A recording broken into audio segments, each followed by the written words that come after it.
आज आपको एक छोटी सी कहानी सुनाता हूँ। कहानी के माध्यम से कोई सामाजिक संदेश है वह देना भी चाहता हूँ।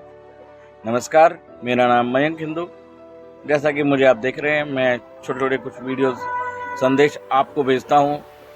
अपनी दुकान पे बैठा हुआ भी मैं काम करता हूँ। हम लोग सोचते हैं, कुछ लोग कहते हैं कि भाई हम तो समय नहीं मिलता हमें सामाजिक कार्यों का।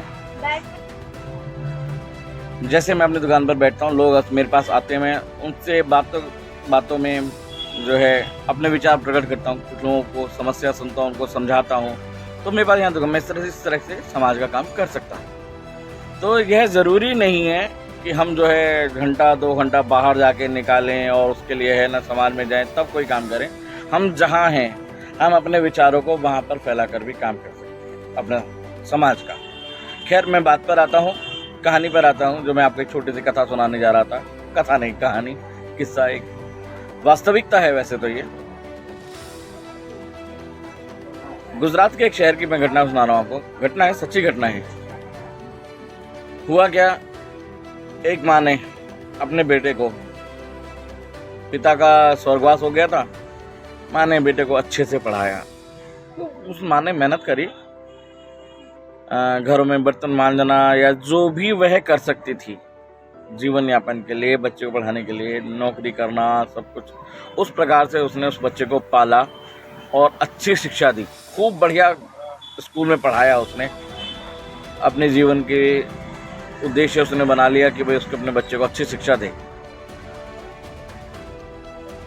जब वह बेटा पढ़ता है खूब, वो भी बेटा भी खूब मन लगा के पढ़ता है, बहुत पढ़ता है और कामयाब भी होता है, एक बड़ा अफसर बन जाता है।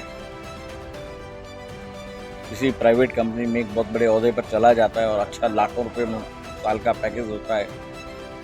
खूब अच्छी कमाई होती है, एक बढ़िया सा घर बनाता है, शादी होती है और जो है जब वो घर 4 मंजिल का एक बड़ा बढ़िया घर बना लेता है, माँ को कहता है, माँ अब तू इस घर में रह, मेरे साथ रह, अब हमारे साथ। लेकिन होने को तो कुछ और मंजूर था। और एक दिन होता क्या है, उसकी माँ को होता है पैरालाइज अटैक। माँ को लकवा मार जाता है, माँ बिस्तर पर पड़ी रहती है, हमेशा पड़ी रहती है। इस तरीके से माँ को पड़े पड़े बिस्तर पर इलाज बेटे ने कराने की कोशिश करी, नहीं ठीक है हो पाई, ठीक नहीं हो पाई, लेकिन पड़ी रही लगभग 1 वर्ष तक। और एक दिन क्या हुआ,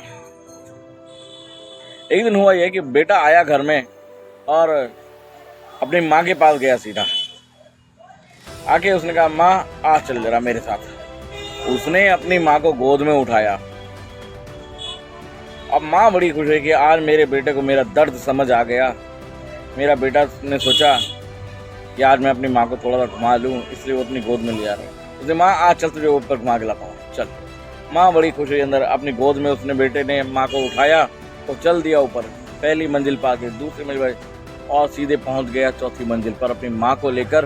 माँ बहुत खुश हुई कि आज मेरा बेटा है।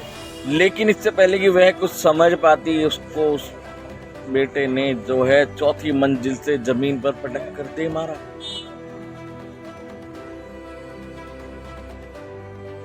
मुश्किल से 1-2 सेकंड जितना 4थी मंजिल धरती पर आने का समय लगता होगा, वो समय लगा और धरती पर गिरते ही जो है माँ ने प्राण छोड़ दिए। 4थी मंजिल से गिरी। खैर, यह काम उस बच्चे ने कर दिया। ये बात किसी को पता नहीं लगती।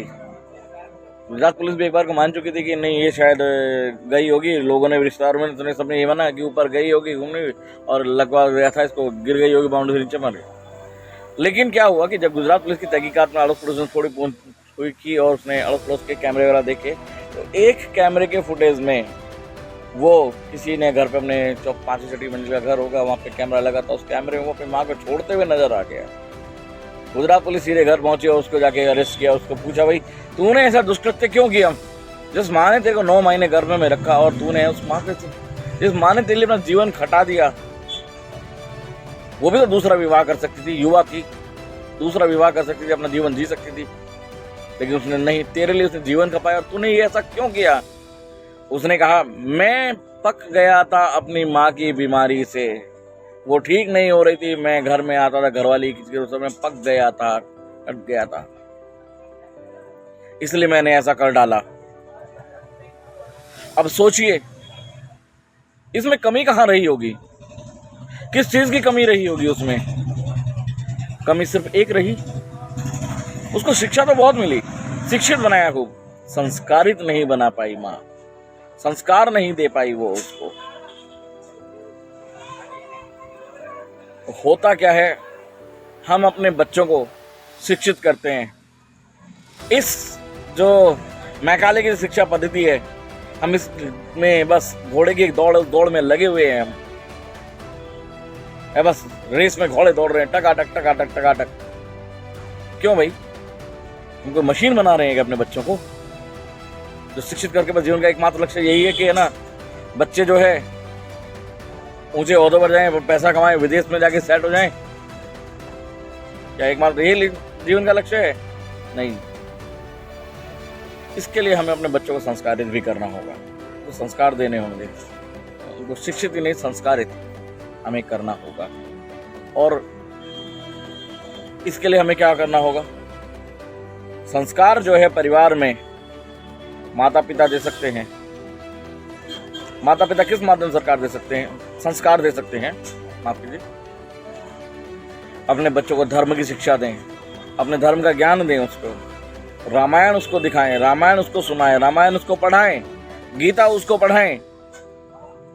हम बड़ी बड़ी बातें करते हैं, क्यों करते हैं हम ये बड़ी बड़ी बातें कि सरकार ऐसा कर दे, सरकार सब स्कूलों में जो है धर्म ग्रंथों को पढ़ाना कर दे। भाई सरकार क्यों कर दे? हम सारी जिम्मेदारी सरकार पर क्यों डाल देते हैं? यह बताइए, क्या सारे काम सरकार ही करे? हमारा अपना कोई कर्तव्य नहीं है? हमें अपने घर में किसने पढ़ाने से रोका है? क्या हम अपने घर में बच्चों को नहीं पढ़ा सकते हैं अपने धर्म ग्रंथ?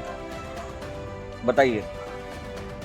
अपने घर से शुरुआत करते हैं, अपने बच्चों को धर्म की शिक्षा देते हैं। मुसलमान का बच्चा होता है, मुसलमान उसको उर्दू की शिक्षा देता है, मौलवी घर में बुलवाता है। मेरे पड़ोस में रहता है एक परिवार, बुलाता है, मौलवी आता है उसके घर पे, और अपने बच्चे, अपने भाइयों के बच्चे, सबको 10-12 बच्चे वहां उस कमरे में इकट्ठा करके वो मौलवी से अपने दीन की शिक्षा दिलवाता है, उर्दू की तहजीब दिलाता है, उर्दू कुरान पढ़वाता है उन सब बच्चों को। क्या हम अपने बच्चों को गीता नहीं पढ़ा सकते? हमें किसने रोका? हमारे किसने हाथ में? हमें किसने रोका तो नहीं है, हम क्यों नहीं करते हैं? ध्यान दें, गौर दें, इस बात को समझें, बच्चों को शिक्षित ही नहीं संस्कारी भी बनाएं हम। जय श्री राम।